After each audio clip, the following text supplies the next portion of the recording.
하나님 말씀 봅니다. 하나님 말씀 열왕기하 12장 17절에서 21절까지 보겠습니다. 열왕기하 12장 17절에서 21절까지 같이 읽겠습니다. 그때 아람 왕 하사엘이 올라와서 가드를 쳐서 점령하고 예루살렘을 향하여 올라오고자 하므로 유다의 왕 요아스가 그의 조상들 유다 왕 여호사밧과 여호람과 아하시아가 구별하여 드린 모든 성물과 자기가 구별하여 드린 성물과 여호와의 성전 곡간과 왕궁에 있는 금을 다 가져다가 아람 왕 하사엘에게 보냈더니 하사엘이 예루살렘에서 떠나갔더라. 요아스의 남은 사적과 그가 행한 모든 일은 유다 왕 역대지략에 기록되지 아니하였느냐? 요아스의 신복들이 일어나 반역하여 실라로 내려가는 길가에 밀로 궁에서 그를 죽였고 그를 쳐서 죽인 신복은 시므아스의 아들 요사갈과 소멜의 아들 여호사밧이었더라. 그는 다윗성에 그의 조상들과 함께 장사되고 그의 아들 아마샤가 그를 대신하여 왕이 되니라. 아멘. 어제는 요아스가 2절에서 언급한 대로 하나님을 향해서 정직하게 행했던 그의 선정 중에 하나인 성전을 수리한 장면까지 살펴보았습니다. 오늘은 아람 왕 하사엘이 침략을 하고 요아스가 신복들에 의해서 죽게 되는 사건을 다루게 됩니다. 17절은 그때 이렇게 시작을 하는데 여기서 말하는 그때는 대체적으로 학자들의 견해가 앞에 그 10장 32절 33절에 보면 거기서 언급된 아람의 하사엘이 북이스라엘을 침공해서 요단 동편을 빼앗았던 그때를 가리킨다라고 견해가 거의 대부분 일치를 합니다. 그때 보면 북이스라엘의 예후가 그때 당시에 왕이었는데 이 예후가 바알 신당을 제거하기는 했지만 금송아지 우상 숭배의 그 원죄로부터는 벗어나지 못하지 않았습니까? 그리고 그것에 대해서 하나님께서 아람의 하사엘을 통해서 이스라엘의 땅을 빼앗기 시작했다. 이런 말씀이 있는데 그때 그 아람이 그 북이스라엘의 요단 동편, 길앗을 포함한 그 요단 동편을 다 빼앗고 나서 그 여세를 몰아서 이제 블레셋 지역의 가드와 또 예루살렘까지 그렇게 쳐들어온 것으로 보여집니다. 이 아람의 하사엘이 북이스라엘뿐만 아니라 이 남유다까지 이렇게 쳐들어온 이 내용을 기록하고 있는 역대하 24장에 이렇게 보면 열왕기에 기록된 성전 보수 공사와 이 하사엘이 이 남유다를 침공한 이 사건 사이에 몇 가지 사건을 더 기록하고 있습니다. 거기 보면 요아스를 왕위에 앉히고 그를 말씀으로 교훈했던 여호야다가 대제사장 여호야다가 죽습니다. 그리고 여호야다가 죽고 나니까 요아스가 다른 신복들의 말을 듣고 다시 아세라 우상을 섬기는 그런 악을 범합니다. 그리고 그것에 대해서 여러 선지자들이 책망을 하니까 그 말도 듣지 않고 특별히 여호야다의 아들인 스가랴 선지자를 돌로 쳐서 죽입니다. 그런 악을 행한 것에 대해서 하나님께서 아람의 하사엘을 통해서 이 요아스를 징계했다라고 명시하고 있어요. 따라서 여기에서 열왕기에서 기록되어 있는 하사엘이 가드를 치고 예루살렘으로 올라온 이 사건은 요아스가 그런 악을 행한 것에 대한 하나님의 심판이었다. 이렇게 볼 수가 있는 거죠. 자, 그렇다면 그래서 열왕기 저자는 앞에 2절과 3절에서 2절에서는 그가 여호와 앞에 정직하게 행한 그의 선정을 긍정적으로 평가를 하고 그것에 대한 사례로 4절에서 16절까지 성전 보수 공사를 한 거 이거를 이렇게 기록하고 있고 3절에서는 부정적인 평가를 내리지 않았습니까? 그가 산당은 제거하지 않았다라고 부정적인 평가를 내렸는데 그것이 결국은 빌미가 되어서 여호야다 사후에 그가 다시 이 아세라 우상을 섬기는 그런 악을 범했단 말이죠. 이제 그것에 대한 이 부정적인 평가에 대한 기록들을 이제 이 17절 이하에서 기록을 하고 있는 겁니다. 또 마찬가지로 뒤에 20절에서 요아스가 그의 신복들에 의해서 암살을 당하는데 이건 역시 이런 그가 하나님 앞에 범죄한 그 죄에 대한 심판으로 일어난 일이다. 이런 시각으로 보는 것이 맞습니다. 이런 요아스의 모습은 마치 그 솔로몬과 데자뷰를 이루고 있는 이런 모습을 봅니다. 통치 초기에는 여호와 앞에 정직하게 행해서 성전을 짓는 이 솔로몬, 마찬가지로 통치 초기에는 성전을 수리하는 요아스. 근데 통치 후반에는 이 아람 이방 여인들과 결혼을 하고 그 결과 우상 숭배를 해서 하나님께 책망을 받는 솔로몬과 마찬가지로 요아스도 그의 통치 후반은 그렇게 비참한 추후를 맞이하게 됩니다. 열왕기 저자는 이게 계속 이렇게 반복되어 나타나는 이런 사실들을 통해서 이 이스라엘의 남북의 모든 열 왕들이 결과적으로 하나같이 여호와 앞에서 멸망받을 수밖에 없는 그런 연약한 존재라고 하는 것을 부각시키고 있습니다. 그래서 이스라엘의 이 구원은 오직 여호와로 말미암는다라고 하는 만구불변의 진리를 역설적으로 전달하고 있는 그런 것을 볼 수가 있습니다. 이렇게 하사엘이 가드를 치고 예루살렘으로 올라오자 요아스는 여호사밧 때부터 자기 때까지 여호와의 성전에 구별해서 드린 성물과 성전 곳간의 금과 왕궁에 있는 금을 다 긁어 모아서 하사엘에게 바치고 그 결과 하사엘이 예루살렘을 떠납니다.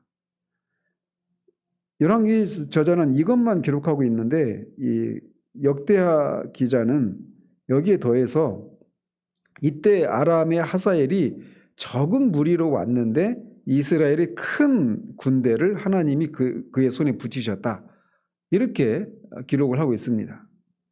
그러니까 일반적으로 그 침공을 공격하는 입장에서는 수성하는 것이 방어하는 것이 더 쉽지 않습니까? 그래서 공격하려면 최소한 2배, 3배의 이 군대를 끌고 와야 공격이 가능한데 오히려 반대로 적은 무리가 왔는데 큰 이스라엘 군대, 남유다의 군대가 그 하사엘에게 멸망을 하고 대패를 하고 맙니다. 그래서 이제 결국은 남유다 요아스가 이렇게 그 전쟁에서 큰 부상을 입습니다.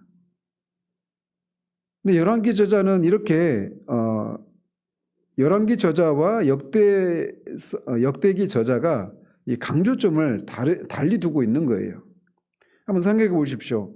어제 봤던 것처럼 요아스는 성전을 수리하는데 23년 동안 성전 수리하라고 했다가 1차 시도했다가 실패하니까 결국 다른 방법으로 해서 결국은 성전을 수리를 하지 않습니까? 성전 수리에 수십 년을 공을 들인 거예요. 요아스 입장에서 보면. 그런데 이렇게 위기를 맞게 되니까 성전에 있는 그 금과 이런 성물들을 갖다 바치는 이런 비참한 모습을 보인단 말이죠. 그러면서 이제 열왕기 저자는 요아스의 불순종에 강조를 두고 있고 그래서 그가 성물을 바쳤다. 이것만 기록하고 있고 역대기 저자는 그것의 근본적인 원인이 그가 하나님께 앞에서 말씀드린 그런 범죄를 한 것에 대한 하나님의 징계 때문이다라고 하는 것 때문에 거기에 강조점이 있기 때문에 더 이제 그 열왕기 저자가 기록하지 않고 있는 그런 내용들을 추가로 기록을 하고 있는 겁니다. 근데 여기서 보면 여호사밧은 하나님 앞에 선한 왕이라고 하는 그런 평가를 받았으니까 여호와 성전에 성물을 바쳤겠다 이렇게 싶지만 그의 아들들인 여호람과 아하시아는 우상을 섬겼던 이 아합 가문과 결혼을 했던 그런 사람들 아닙니까? 근데 그들도 어떻게 여호와의 집에 성물을 드렸을까? 이런 생각도 할 수 있는데 아마 이들은 이 혼합 종교, 여호와도 섬기고 바알도 섬기는 이런 것 때문에 이 여호와의 성전에 그렇게 성물을 바쳤을 것으로 보여집니다. 그런데 이제 아하시아 사후에 아달랴가 자기 손자들을 다 죽이고 자기가 이제 왕이 되었을 때는 아달랴는 완전히 그냥 그 이세벨 자기 어머니 이세벨과 같이 악의 하슌과 같은 그런 인물이어서 여호와의 성전을 회파하고 성물들을 오히려 가져다가 바알 신전을 섬기는데 그렇게 사용하고 말죠. 그래서 이 아달랴는 여호와의 성전에 성물을 바쳤다 이런 얘기가 없는 겁니다. 그러면서 요아스의 남은 사적과 그가 행한 모든 일은 역대 왕들처럼 유다 왕 역대지략에 기록되었다. 그리고 이제 전형적인 이 문구는 그가 그렇게 죽고 그 조상들과 함께 죽고 그를 이어서 그의 아들 아마샤가 왕위를 이었다. 이게 이제 전형적인 그 문구인데 불행하게도 요아스의 행적은 더 기록이 되어져 있습니다. 그것은 요아스가 그의 신복들이 반역해서 실라로 내려가는 길가의 밀로 궁에서 암살당했다라고 하는 것입니다. 똑같이 이 사건을 기록하고 있는 역대하 24장 25절에 의하면 요아스는 아람 군대의 공격으로 큰 부상을 당합니다. 그리고 그런 부상을 당했을 때 신하들의 모반에 의해서 살해를 당합니다. 그러면서 그의 죽음이 그가 이렇게 신하의 손에 죽게 된 것이 대제사장 여호야다의 아들 선지자 스가랴를 돌로 쳐 죽인 것에 대한 여호와의 심판이다. 이렇게 명시하고 있어요. 이런 것을 통해서 그가 은혜를 배신한 자에게 돌아오는 것은 결국 동일한 배신밖에 없다라고 하는 것을 깨닫게 됩니다. 즉 제사장 여호야다에 의해서 그가 목숨을 부지하고 왕의 자리까지 앉았는데 그 여호야다의 아들 스가랴를 돌로 쳐 죽이는 정말 배은망덕한 이런 삶을 살게 되었는데 그가 이렇게 그의 신하에 의해서 죽게 되는 이런 것을 통해서 사람이 무엇으로 심든지 그대로 거둔다라고 하는 이런 성경의 진리를 다시 한번 우리가 확인하게 됩니다. 한편 여기서 이 열왕기 저자는 요아스가 죽은 장소를 명시하고 있습니다. 즉 실라로 내려가는 길가의 밀로궁 이렇게 되어 있어요. 역대하 기자는 그냥 그가 신하들에 의해서 침상에서 죽었다 이렇게만 전하고 있는데 그 열왕기 저자는 그가 밀로궁에서 죽었다 이렇게 전하고 있습니다. 이건 역시 어떤 시사하는 바가 있는데 밀로는 요새 중에 요새 이렇게 이해하시면 됩니다. 성 안에 있는 또 다른 성체 이렇게 이해하시면 되는데 이 밀로는 그래서 이 왕권을 강화하는 것의 상징입니다. 그래서 다윗도 그렇고 솔로몬도 그렇고 왕권을 강화하는 그런 일련의 과정 속에서 밀로궁을 짓습니다.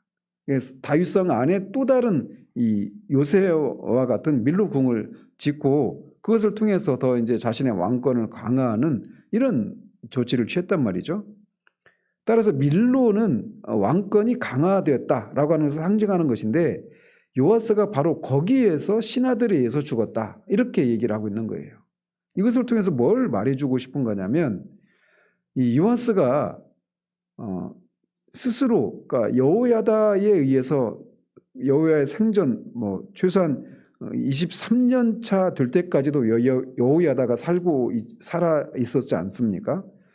그러니까 여호야다가 죽고 나니까 이제 스스로 그 여호야다의 손에서 벗어나서 스스로 자신의 왕권을 강화하기 위해서 이런 어떤 여호야다의 손길에서 벗어난 이런 조치를 취하고 그의 아들까지 죽여버렸단 말이죠. 그리고 그런 것을 통해서 이런 모습들은 마치 이방의 전제 군주들이 자신의 왕권을 강화하는 이런 방식과 똑같습니다. 즉 그런데 그렇게 왕권을 강화하는 그런 조치를 취하고 왕권의 강화를 상징하는 밀로에서 오히려 요아스가 죽었다고 하는 이런 역설적인 것을 통해서 이스라엘의 왕의 왕권 강화는 이런 이방의 전제 군주들을 모방하는 것을 통해서 되어지는 것이 아니라 그가 하나님께 순종하는 것을 통해서 왕권이 강화된다라고 하는 것을 보여주는 겁니다. 그러니까 어제도 말씀드렸지만 그가 7살에 왕이 되었으니까 얼마나 그 왕권이 약한 그런 상황입니까? 그런데도 여호야다에 살아있는 동안에 이스라엘의 그 성이 온 성이 평안했다 이렇게 그 기록을 살피지 않았습니까? 그러니까 하나님께 그 여호야다 살아 생전에 여호와 하나님의 말씀에 순종해서 그런 선정을 했기 때문에 그런 평안을 가져다 주고 그 어린 나이에 왕이 되었음에도 불구하고 어느 누구도 모반을 하거나 이런 것을 시도하지를 않았단 말이에요. 그런데 오히려 스스로 왕권을 강화하려고 했던 그런 조치를 취했던 요아스가 오히려 하나님을 떠나니까 이렇게 신하들에 의해서 왕권 강화의 상징인 밀로에서 죽었다. 이렇게 열왕기 저자가 그 사실을 독자들에게 전해주고 있는 겁니다. 그리고 마지막에서 보면 요아스를 죽인 신하의 이름이 시므아스의 아들 요사갈과 소멜의 아들 여호사바드였다고 전합니다. 근데 이제 역대하에 보면 이 두 사람이 각각 암몬과 모압 사람이었다라고 전하고 있습니다. 그래서 열왕기 저자가 역대기 저자가 그렇게 그들이 그 두 신하가 암몬과 모압 사람이었다 이렇게 그 기록을 전하고 있는 것은 요아스의 죽음이 남유다와 반목 관계에 있었던 이방인들에 의해서 저질러진 것이라고 하는 것을 강조하기보다는 왕에게 충성을 다해야 할 신하들에 의해서 저질렀다라고 하는 이런 충격적인 사실을 강조해서 전달하기 위함입니다. 즉 요아스가 여호와를 자신과 신정 왕국의 진정한 왕으로 인정하고 자신은 여호와의 신하다라고 하는 그런 마음으로 여호와께 충성을 다해야 했지만 그런 것을 하지 않자 그가 그의 신하에 의해서 죽게 되는 이런 사건이 일어났다라고 전달해 주고 싶은 거예요.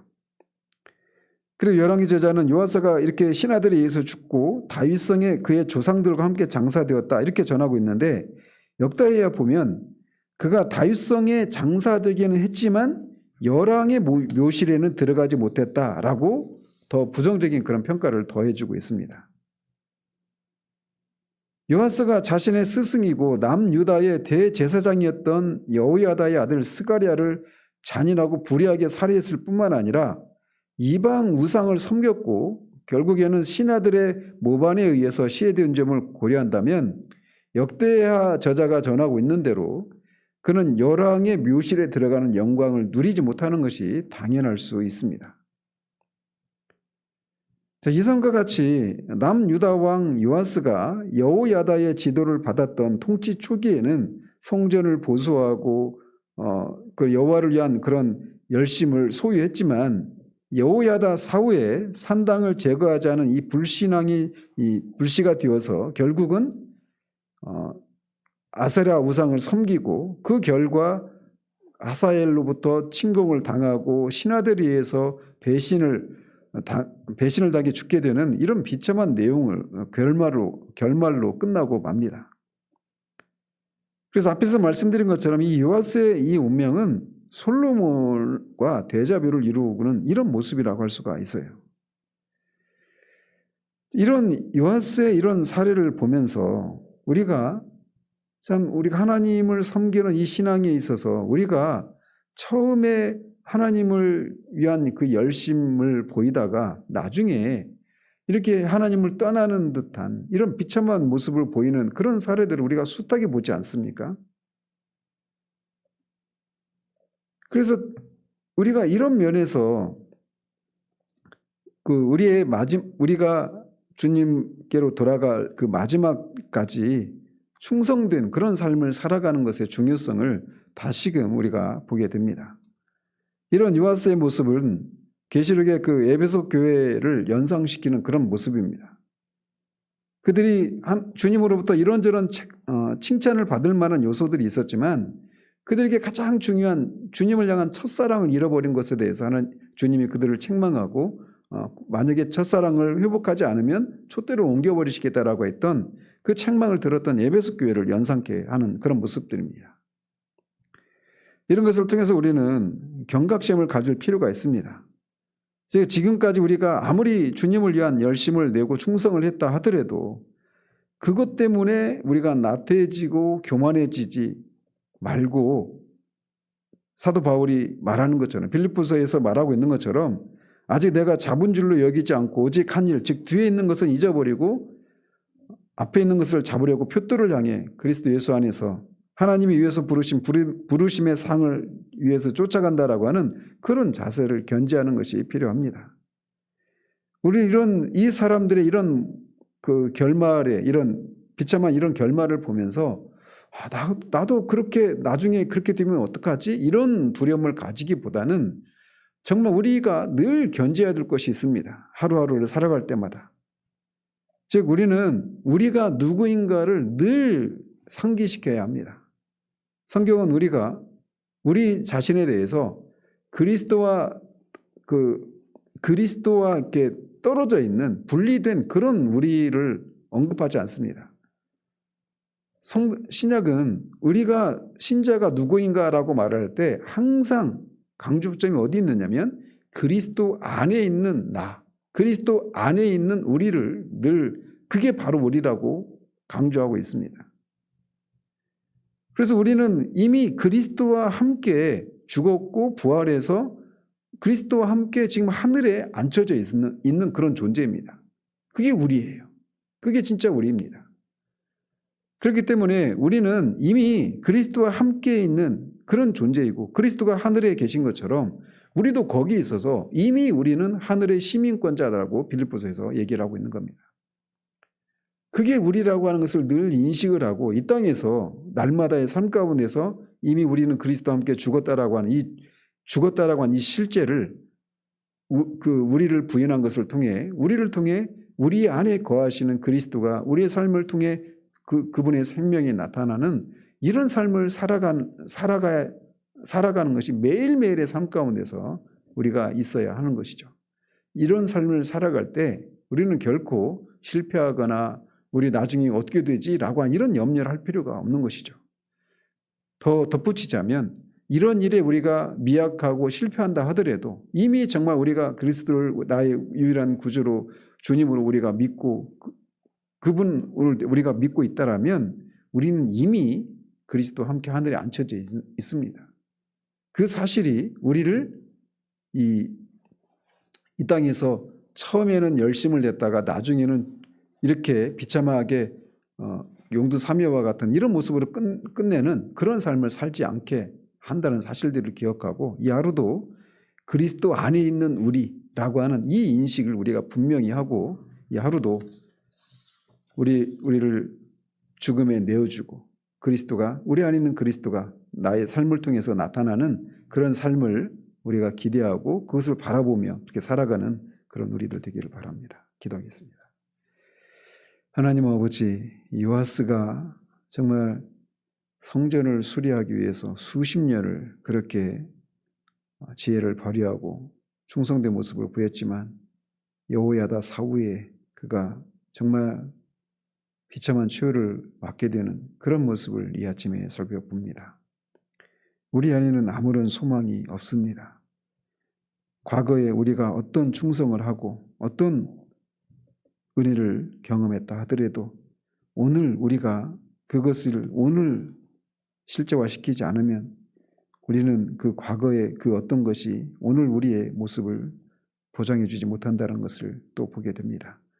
그것이 우리를 두렵게 하고 나중에 우리가 어떻게 될까라고 하는 이런 염려를 불러일으키는 것이 아니라 우리가 날마다 그리스도 안에 있는 우리가 진짜 우리라고 하는 것을 늘 기억하고 날마다의 삶 가운데서 우리를 부인하고 그리스도가 주가 되게 하시는 그런 삶을 살아갈 때 우리는 처음보다 더 나중이 더 나은 더 충성된 그런 삶을 살 수 있게 됨을 우리가 기억하고 이 하루도 그리스도 안에 있는 나를 우리가 기억하며 그렇게 살아가는 우리들 될 수 있게 되기를 원합니다. 예수 그리스도 이름으로 기도합니다. 아멘.